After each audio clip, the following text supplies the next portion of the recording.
Jokowi bakal pensiun, tapi ambisinya makin lama makin besar. Untuk itu dibutuhkan seorang stabilisator politik, yaitu seorang ketua DPR. Dan sosok Puan Maharani adalah sosok yang tepat untuk kembali menjabat, sekaligus menambah pengalaman sebelum menjadi pemimpin partai menggantikan Megawati jika waktunya sudah tiba.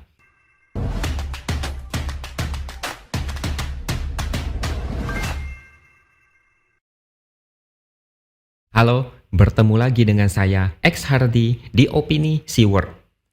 Kalian pasti sudah tahu soal internal Golkar yang sedang diobok-obok oleh sosok yang ingin menguasai partai. Semua orang prihatin dengan kondisi Golkar sekarang ini.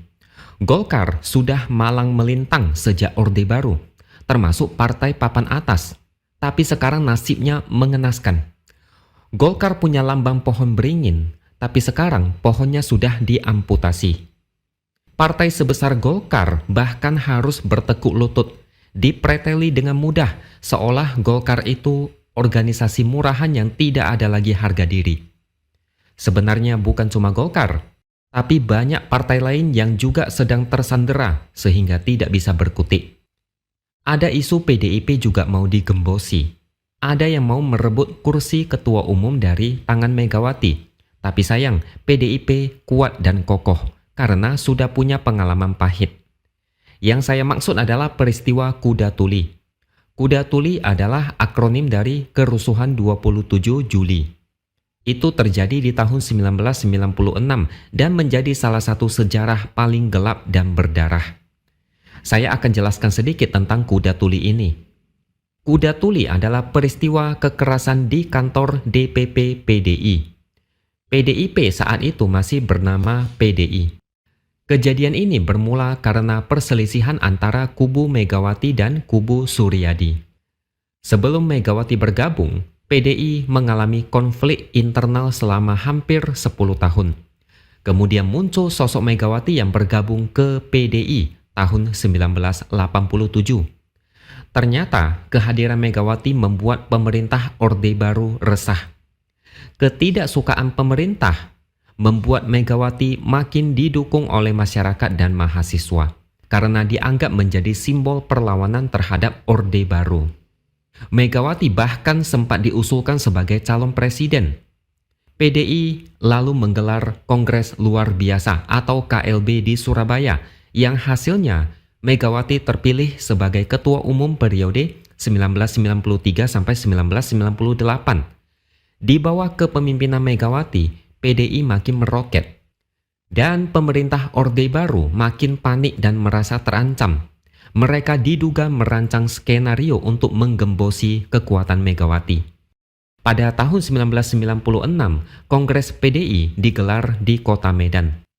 Suryadi dijadikan sebagai alat pemerintah untuk mendongkel Megawati. Suryadi mengklaim kemenangan. Menteri Dalam Negeri dan Panglima ABRI saat itu hadir untuk memberikan restu, sedangkan Megawati dan pendukungnya tidak hadir di kongres itu. Selanjutnya kalian sudah tahu sendiri, terjadi penyerangan di kantor DPP PDI yang diketahui dilakukan oleh massa yang mendukung Suryadi. PDI diambil paksa lewat pertumpahan darah. Komnas HAM menilai terjadi 6 bentuk pelanggaran HAM pada peristiwa itu. 5 orang tewas, 23 orang hilang dan 149 lainnya luka-luka.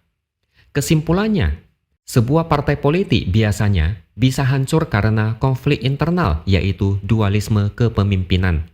Ada sosok yang disusupkan untuk mengambil alih partai, sehingga bentrok dengan pemimpin yang satunya lagi. Beberapa partai politik pernah menjadi korban, salah satunya PDI, dan yang sekarang adalah Golkar. Beberapa partai sempat mau direbut, tapi gagal. Termasuk PDIP yang sekarang ini, yang kabarnya mau didongkel, tapi gagal. Ini ulah siapa? Saya rasa tidak perlu dijawab, karena hampir semuanya sudah tahu ini ulah siapa. Polanya sama, cari target parpol mana yang mau diamputasi, lalu susupkan satu orang untuk dijadikan sebagai ketua umum. Ketika sudah berhasil, partai tersebut bisa diatur sesuai kepentingan. Golkar bisa menjadi studi kasus terbaru. Benar atau tidak nanti akan ketahuan setelah pemilihan ketua umum. Saya juga sempat membaca satu spekulasi yang beredar di media sosial terkait Golkar. Tapi beberapa poin mulai terbukti. Setelah Erlangga mundur, akan diadakan rapim untuk menunjuk PLT Ketua Umum. Yang ditunjuk adalah Agus Gumiwang. Dia ini adalah loyalis Jokowi. Fokus dia adalah mengantarkan Golkar menuju Munas pada tanggal 20 Agustus nanti untuk memilih Ketua Umum. Sampai di sini, spekulasi tepat tidak meleset. Spekulasi berikutnya adalah Ketua Umum akan dijabat oleh Bahlil Lahadalia.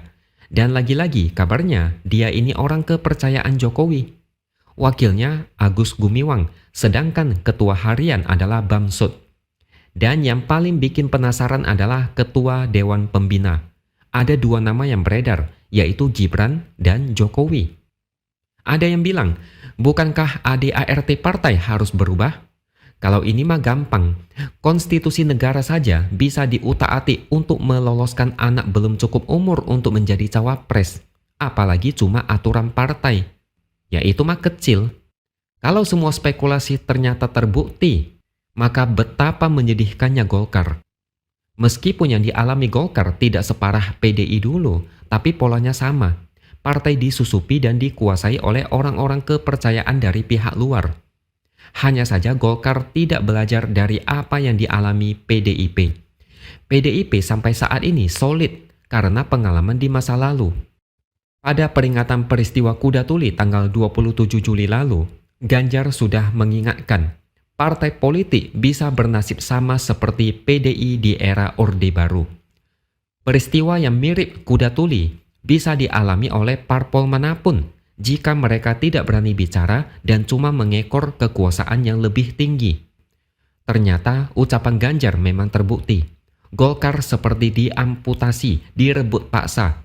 Seharusnya ini menjadi alarm untuk parpol lain. Parpol lain bisa mengalami nasib serupa kalau masih tidak sadar.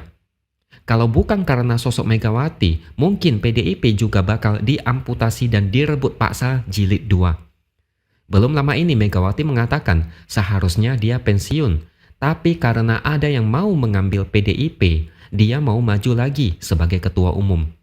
Saya tidak tahu apakah ini bercanda atau gimana, tapi saya yakin tidak lama lagi akan ada penerus Megawati. PDIP saat ini solid, tidak terpecah meskipun ditinggal sendirian. Suatu saat nanti Megawati harus digantikan. Kalau saya melihat Puan Maharani yang paling cocok untuk menggantikan. Apa yang terjadi pada Golkar adalah karena tidak ada tokoh yang bisa memberikan alternatif jalan politik untuk parpol yang dipimpin. Akibatnya, parpol rentan diutak-atik pihak luar. Selain itu, mundurnya Erlangga, isu koalisi Kim Plus, dan lain-lain, itu pertanda akan terjadi ketegangan politik tingkat tinggi selama 5 tahun ke depan. Parlemen mungkin akan menjadi ajang adu kuat secara politik karena Golkar dipercaya banyak orang sebagai kendaraan politik kubu Jokowi untuk bersaing dengan kekuatan Prabowo dan kawan-kawan. Jokowi bakal pensiun, tapi ambisinya makin lama makin besar. Untuk itu dibutuhkan seorang stabilisator politik, yaitu seorang ketua DPR.